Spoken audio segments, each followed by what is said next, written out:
welcome to you both. We have a very distinguished panel today, actually. Dr. Westmark, and some of you may know, is also an author, a neuroscientist, a hedge fund expert, a man who has investments all over the US and worldwide and is an expert. And Mohammed Barakat is a former, actually, candidate to the Senate. He ran, amongst other things, so I encourage you all to read their resumes rather than spend time right now telling you about them.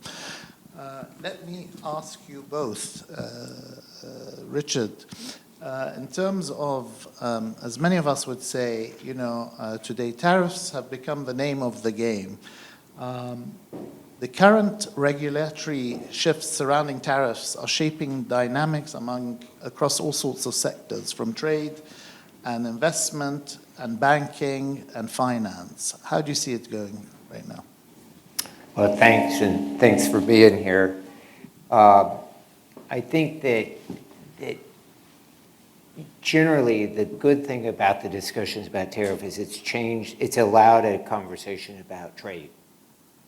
And I think that that's an important conversation that needs to happen. And I think good things will ultimately come out of these discussions about trade. But tariffs, you know, tariffs depend differently what business you're in. If you're in a domestic business versus an international business, it has completely different ramifications. And if you're a service company as opposed to a goods company, it also, because these tariffs, as they're being hit right now, are hitting goods, manufactured goods and not services.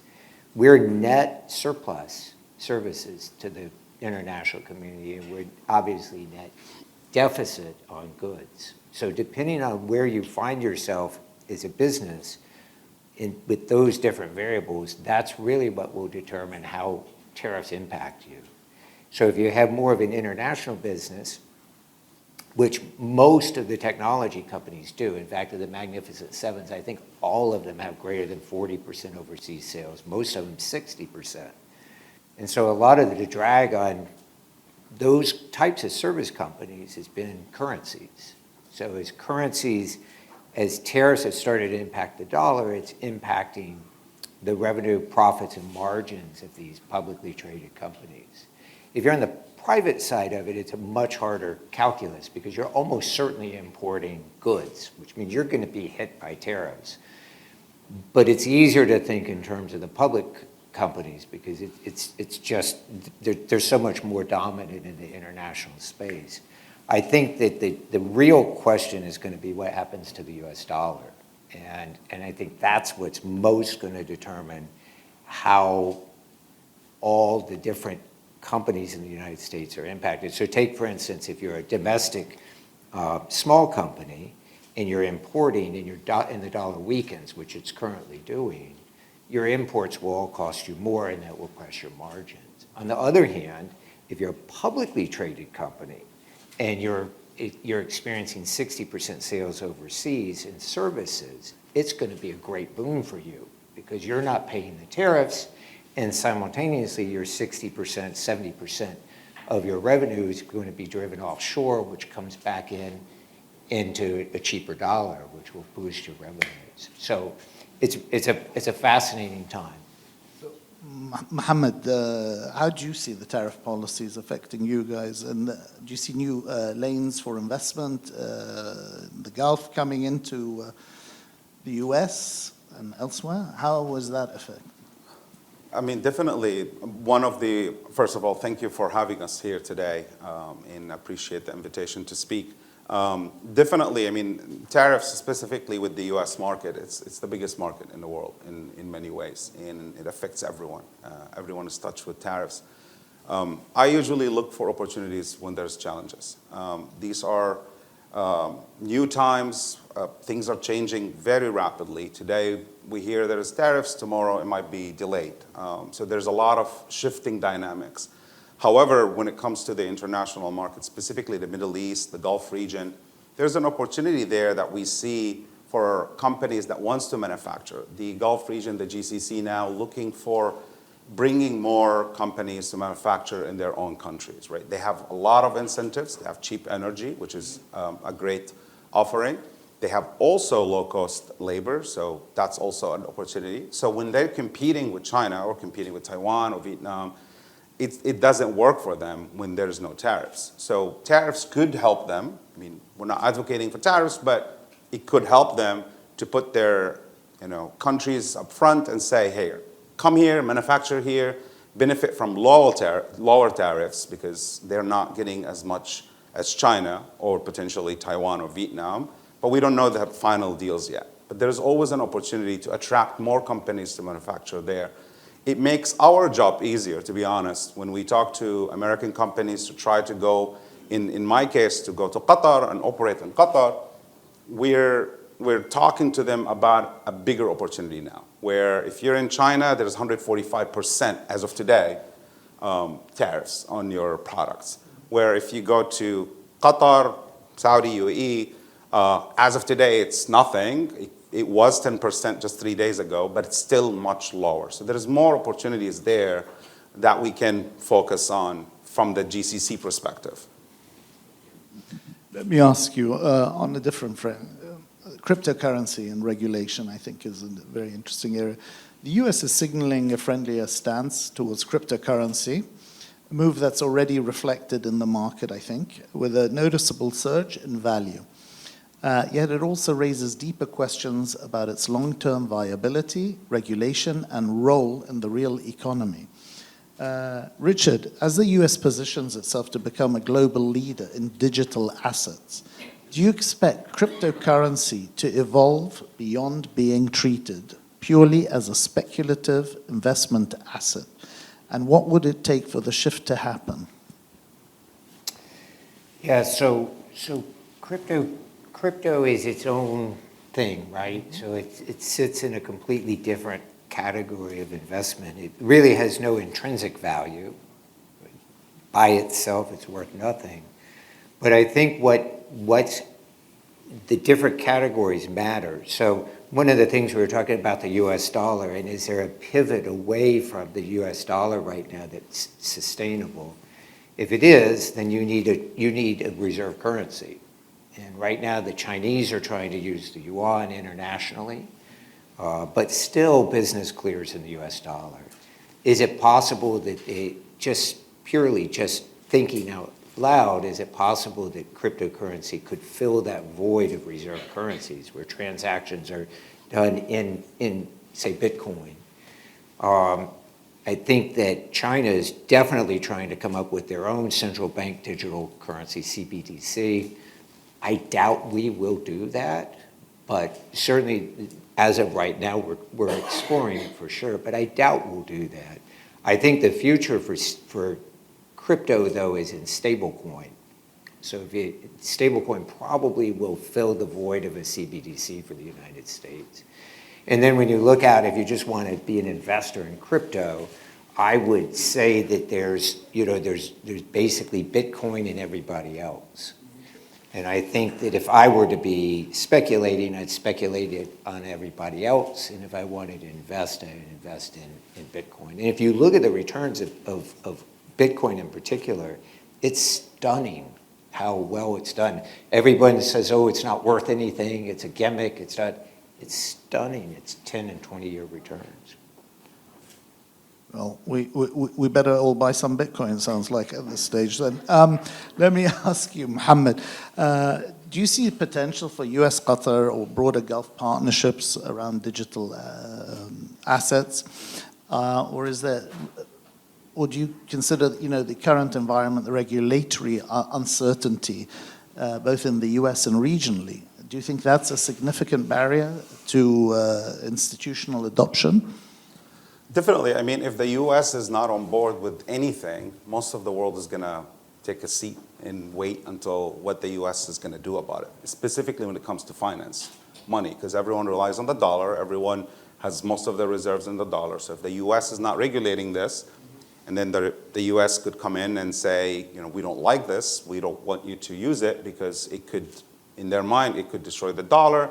Then everyone else won't be able to implement it because the US is their biggest trade partner. They're the one that regulating most of the financial world. So definitely the US will be the lead. And now we see that the US, just disclaimer, I'm I'm a very, very enthusiastic about the cryptocurrencies. I'm a very early implementer of cryptocurrencies. So the future is there for the cryptocurrencies. Bitcoin is one of them. The US wants to get in and have that big reserve. At least that's the plan. That's what they're trying to do. The White House crypto czar mentioned that. The president mentioned that. The idea is that if the US actually establish a Bitcoin reserve, and Bitcoin is one of the few cryptocurrencies that has a limited supply. So if the US buys a lot of that, they will be able in many ways to create a stability in price, because it's about how much is the offering, what's the demand. So if the US continue in that route, I feel the idea of DeFi, or decentralize the whole idea of money, fiat currencies, will not become as everyone wants it, because the US will control most of that availability in the market. So that could play a major role, because the US doesn't want to use the dominance of the US dollar. Cryptocurrencies is a challenge for the US dollar, unless if you already control most of it, if you regulate it. So in many ways, the US sees that as a potential risk. That's how I see it. They want to regulate, they want to control, so they can maintain that dominance in the financial market. Now, let's go to the GCC, Middle East. They're definitely on that wagon. They're already looking into multiple options and how can we regulate digital currency in first aspect, then cryptocurrencies. Digital currency is more of that. We're going to have a digital dollar. They want to have a digital rial or dirham. I believe UAE already established a digital dirham in their transactions, which helps them in many ways with the government interactions when you pay them. So everyone is going there. There's Qatar Central Bank is working on establishing a sandbox to explore how can we work with the idea of cryptocurrencies, but also it's the blockchain that also matters, because blockchain goes beyond just the digital currencies, and that's going to become probably the new tracking system for everything in the world, from your products that you buy, to shipments, to the ports, to the money, which also one of the most important things that we always hear the bad side of it. Everyone says digital currencies or cryptocurrencies are used for drugs or crime or cartel or terrorism. But once it's regulated, specifically if the US controls a lot of that cryptocurrencies, I feel that it's easier to track that money than to track actual dollar. So everyone will come into that. And we know the Middle East is always looked at as a place where people wants to know where the money is going and where is it coming. So digital currencies could play a good role there in making it simplified for them to work with the US and European nations to actually build on that system. Let me ask you, we've heard this morning a lot about AI and innovation policy. So I want to ask you about the US government has recently announced a $500 billion investment in AI and is actively working to remove quote unquote ideological constraints on AI development, which we've heard about a bit. This raises big questions about how this strategy will influence global innovation and regulation. So let me ask you, Richard, how do you see these shifts affecting the tech and innovation landscape in the US? And will such a large-scale investment in AI create tangible opportunities for investors and startups alike? Yeah, so I really appreciated all the panelists this morning and all the conversations about AI. I don't think of AI as I almost hate to say AI, because AI makes it sound like it's a thing, and AI is not a thing. Before we had generative AI, large language models, all that, we've had AI since Google started in 1997, 98. All of our Google searches are AI. And we act like somehow it's new or that it's a singular thing, and it's not. We're just incremental. So the large language models have incrementally improved what we've been able to do. But it's really just technologies that's existed for a long time. I'm fortunate enough that I'm old enough that I went through Netscape, I think in 94, 95, and seen what's happened through the internet. And I see this just as the same thing. It's no different. Everyone was terrified of the internet. I mean, think about it. Our parents, some of our parents were terrified of the TV. You know, and now cell phones. Everybody hates their kids with the cell phones. You know, all new technology seems to be demonized before it's accepted. And I think we're going through that period right now where that's true.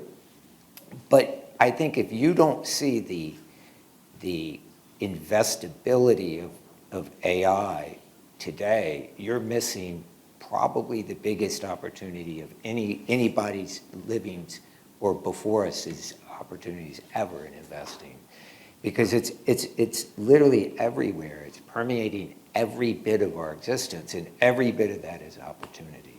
And so I think that the opportunity can start at the hyperscalers, it can go down to data centers, but it's probably more at the industry-specific level. So if you're in cybersecurity and you're the ones who are learning the tools necessary to apply AI to cybersecurity or to real estate, it doesn't matter what your industry, there's going to be so much opportunity, both from people's standpoint, employability, and from profit standpoint. If you're the one who figures out how to monetize the application of AI into a movie theater, it doesn't matter what. It can be anything you can imagine, any business, and you figure out in the insurance industry how to integrate it in, and you're the one who does it. And there are people doing that right now just like you can't even imagine, mostly out in the private space. And then you get to things like energy and how energy is the energy demands of AI and how much innovation is occurring or trying to occur right now and energy. And these are all opportunities out there. People are going to make a lot of money doing it. And it's everywhere. It's everywhere. So people talk about the energy use of AI right now and its power consumption. And the reality is 5 years from now, it won't have that energy consumption because people are figuring out every moment of every day how to reduce that. It's just unbelievable how exciting the world is right now because of all this talk about AI. And I'm not downplaying its meaning to society. I'm actually amplifying it. It's just amazing, and it's amazing to get to live through it. All the kids, we don't have that many kids out here, unfortunately. They're living through the best times ever. The fact that the human genome, you swab your mouth and you get your genome back in 3 hours. I think the first time it took 12 years to determine the human genome. The technology, the opportunity, the things that we're getting to be a part of today is just really unbelievable. And it's opportunity everywhere. It's opportunity in lifestyle, it's opportunity in for young people, for careers, it's opportunity for investors, it's opportunity just for quality of life. Thank you. And so to all of you, do not have fear of the other, as Richard has taught us for the older ones here. Mohammed, how's the Gulf, particularly Qatar, responding to the US's latest push in AI? And do you see alignment or divergence in how both governments envisage the role of AI in national development and economic policy?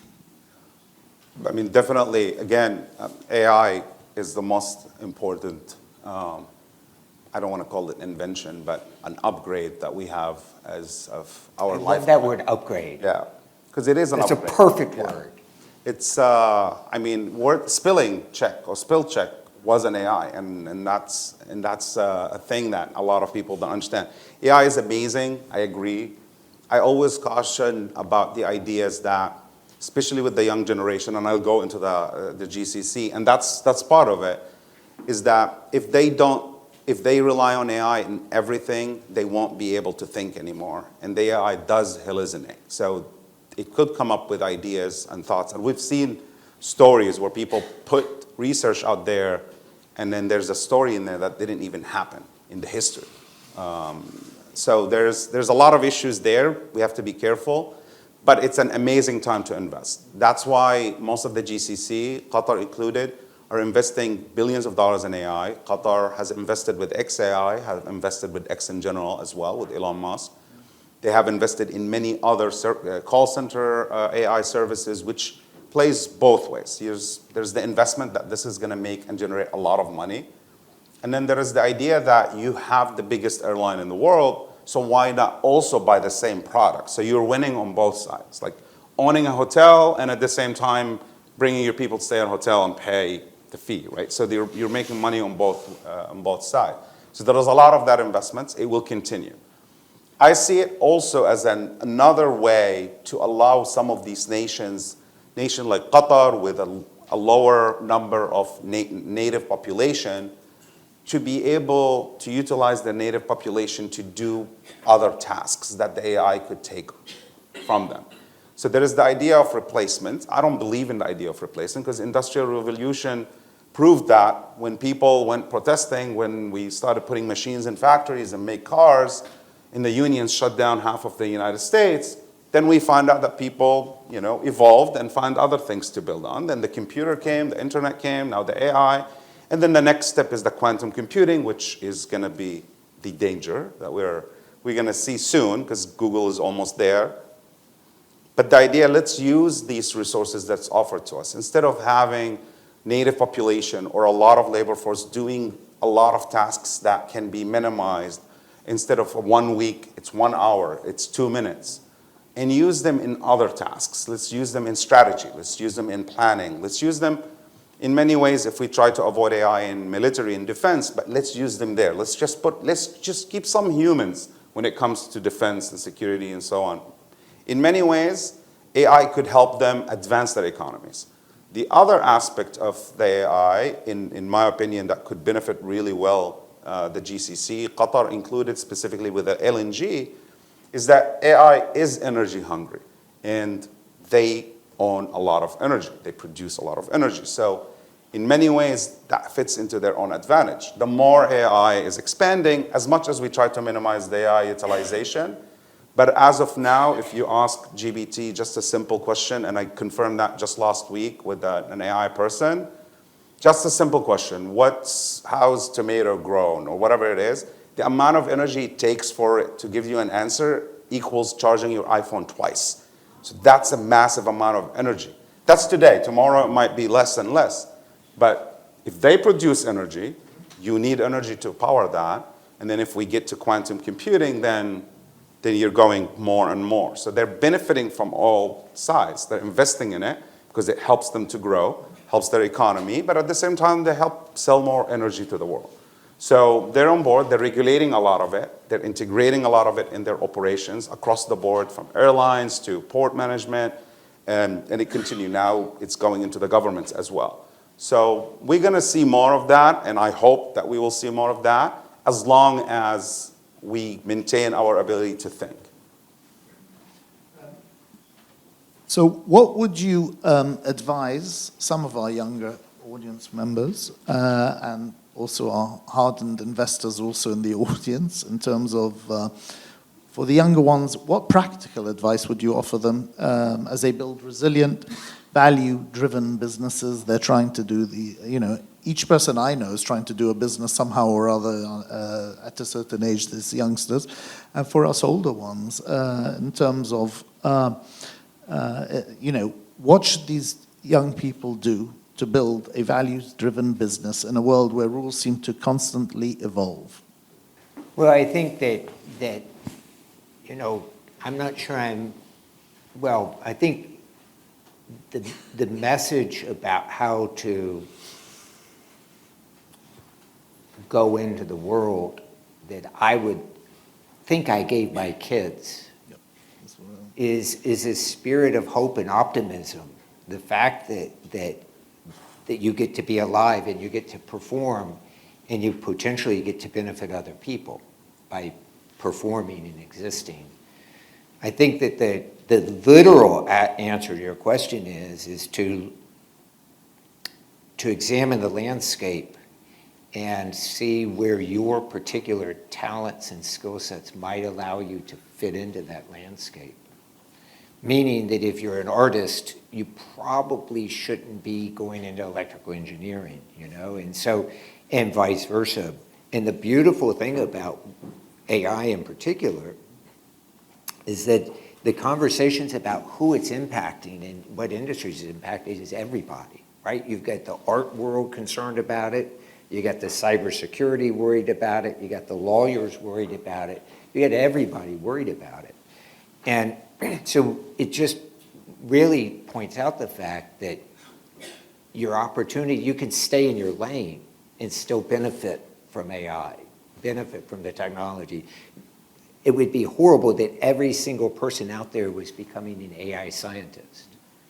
And I don't even think that's where the opportunity is. If you're in supply chain, I mean, supply chain is like the most amazing field to be in. Nobody talks about it. It's just an amazing field to be in.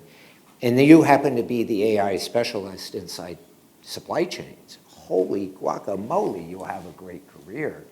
So I would just encourage young people to look at the landscape as it's changing and be able to be at the front end of these changes, because most of us are past that point. We can't become that person. And how much we would embrace a young person filling that aspect of whatever our industry is. If you're a supply chain person and that young person comes along and says, I know how to apply AI to this, I think that would just be great. Great tip for people looking for jobs. Thank you, Richard. Yeah. Mo, anything to add? So I always say I'm not too old, but I'm not too young at the same time. So I'm kind of like in the middle.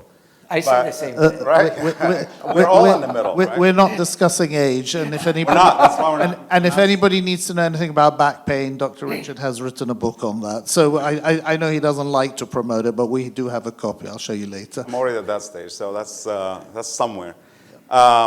So the idea, so right now, and it's been always the same advice. Look for something that is somewhat a problem or something that doesn't have a solution.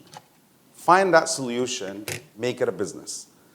With AI, that's better because now you can actually integrate the AI in many types of businesses. There is a problem, it requires a solution. That's the first basic aspect of marketing, right? Like if I want to sell a product, I want to know that you need that product. So the idea of repeating is great if you're upgrading, again, someone else's product. So since we're talking about Arab America, but in the Middle East, for example, when you travel in the Middle East, one guy opens a falafel shop, then in 2 years, everyone else on the street opens falafel shop, right? So the idea is that, well, if we study it, we find out that someone might add something to that or find a necessity where, well, there's no kanafa shop here, let me open a kanafa shop. It's more simplified, right, with this idea, but the solutions are always a great business. And that's now really advanced with the existence of the AI.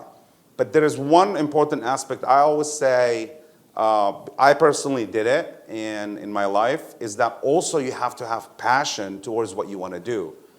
It's not just the idea, it's just like I'm going to get into the business and I'm going to make, a success. Because if you're not passionate about it, then you won't be able to talk about it as much, you won't be able to offer it as much, and at the same time you might get bored. So if you're passionate and you're offering a solution, and that applies to all sectors, from music to food to medical, doesn't matter what it is. Sometimes it could be your own problem that you look around and you don't find the solution for it, and then you discover more other people looking for the same solution. So businesses and business ideas are always out there, as long as you're able to offer a solution, and at the same time you have the passion to execute, because you can't go halfway. One other thing, since it's an advice, specifically with startups, one big mistake that every startup does is that they start with their friends as employees, which is a terrible idea. Don't do it, because you're going to have a problem in firing them. And that's what you need to do in startups, because if someone is expensive and they're not bringing value to your company, to your startup, and you have a small capital, you're going to have a problem when you're going to fire your friend or your brother or sister or whoever it is. And that applies to everyone that works with you. You're going to have tough skin, because you need to learn that you cannot let people go if they're not adding more value than what you're paying them. And that is very critical in startups. And a lot of startups end up crashing because of that, because they They overcommit, they hire all these people, and then suddenly they run out of seed fund. They didn't even get the project or the actual business yet on stage, as it's said. So that's another thing to keep with the passion and the solution. Thank you, Mohammed. And thank you, Richard. Do we have time for questions? Like I had something. Well, thank you both. So any seed investors, we have people ready to invest, possibly. I have a question. Who invented crypto? I don't like the answer, but this last Japanese in Sydney, that he invented such a system. And who's behind it? And crypto is already regulated a long time ago, and now we start to announce that it is regulated. Please answer my question. I can take a quick stab on that, and we can, if you want to add to that. Honestly, I personally don't care who created crypto. Because at some point, I don't even remember who invented the first car or invented the first plane. I mean, we know the plane because it's on. No, I know, but I didn't mean it in that way. But like a lot of times, we don't even remember the solution that we're using, right? Like, who was the engineer that invented the first specific technology, touchscreen technology? Actually, touchscreen technology is not Apple. It's way beyond Apple.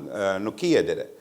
But the idea is that what is the solution is going to bring to us? Crypto is what? It's an algorithm, and it's numbers, and it's existed for so long to encrypt information, and then they found a way that we're going to use the same way, that it cannot be replicated until quantum computer comes in, and that will crack the whole thing. We're going to create that technology that is more of like a currency. So it could be that person that was in Japan. It could be actually someone 10 years ago. A lot of technologies came from previous military utilization, which communication, exchange of information, because that's the idea of blockchain, and that's the idea of cryptocurrency, because cryptocurrency is built on the blockchain. Yeah, and that's what it is. Richard? My question, who's behind? I think, yeah, sorry. Tony, go ahead. Another question. That's the problem. Question, please, Tony. Nobody knows who's behind it. And the question is, what is the added value that's giving? How would you answer somebody like Warren Buffett, who said, there's no asset to trade on? And there's no, what's your asset if you have 5 cryptos or 10 or 1? What's your asset behind it? So, and I cannot believe that what the Rothschilds and the Chase and Morgan did all the way up to 1913 build to the petrodollar, that a crypto comes and completely eliminate that for no value to the American government. So, if you need a digital currency, I have my credit card. But other than that, what does it offer other than a route for the cyber attackers and the scammers? That's the concern. And there's no asset behind it. You don't have a building, you don't have a device, you don't have a food store. What is the asset behind it? So you asked a lot of questions there, because you talked about a digital currency and you talked about crypto as an asset. I think that the idea that Bitcoin or cryptocurrency doesn't have value is missing the simplest of economic concepts. It is something that people are willing to transact for. They're willing to buy it. So you can't disregard that it's real in the sense that people value it. Because what else is there other than our transacting, right? Well, they did the So, same for Ponzi. He did the same thing. well, the Bitcoin as it exists today is an investment vehicle. And by the way, I don't invest in crypto. So I'm not a crypto fan per se, but I'm an economist. And the reality is this is a product that people are interested in owning and transacting in. And as an economist, that makes it real. It doesn't have to be any more than that to be real. And it's survived the passage of time. It's still here, and everybody's trying to figure out whether they want to incorporate it and how they would incorporate it. But the idea of having a reserve is the scary part, and that's the part that I don't think can happen because the U.S. remains the dominant currency. And basically, you talk about tariffs, we export dollars. That's our export. We don't export services, we export dollars. People take those dollars and buy our goods and services and keep the rest in reserve. We borrow against those currencies. And if we don't run a deficit with people, by economic mandate, we have to have deficits with other countries or they don't have reserves. So it's pretty simple like that. And it's our ability to have a capital market that makes us different than everybody else on the planet. The sole differentiator between the United States and every other country is we have capital markets. Someone today mentioned the fact that they can't raise $100 million in Lebanon. We can raise $100 million now, instantly, because we have capital markets. And that capital market is 100% dependent on the US dollar. And if we don't have the US dollar, if the world doesn't have the US dollar as a reserve, it's problematic for everybody. So I don't see crypto as like a replacement for digital, for currencies, fiat currencies, because I don't think the dollar can be replaced. We need a currency that other countries can have as reserves. It's mandatory for trade to occur. If I may add differently to what Richard said, what creates the value is the people. What gives the dollar the value? The US doesn't have gold reserve or any currency reserve, right? But we have the most dominant currency in the world. And if anything, cryptocurrency is actually challenged to the United States dollar. But we create the value. But the idea of crypto value is also, if we go back, really back, the idea of barter, if you have wheat and I'm going to give you some water in exchange, that's what creates the value. How much do you value your wheat? How much do you value your water? According to the previous panel, water is going to become the most expensive and worthy, commodity soon in the future because maybe we won't have enough water. So we decide how much water worth. The same thing with cryptocurrency. You dictate the price based on the market demand and supply. And specifically with cryptocurrencies that has limited supply, such as Bitcoin, many other currencies the same way, you know what's the limitation on that and when does it stop. Now, who's behind it? Again, it's the same idea, is that what's the benefit of that? Is that a tool? Can we use it for international trade in the future? The humanity is looking to leave planet Earth. Obviously, they're investing trillions of dollars in it. So in Mars, are you going to use the dollar? Or are you going to use the yen? Or are you going to use the real? You're going to have a currency that you can send back and forth. You're not going to shuttle currency from moon, if you have a base on the moon, or Mars. And this is true. It's not science fiction. We're working on that.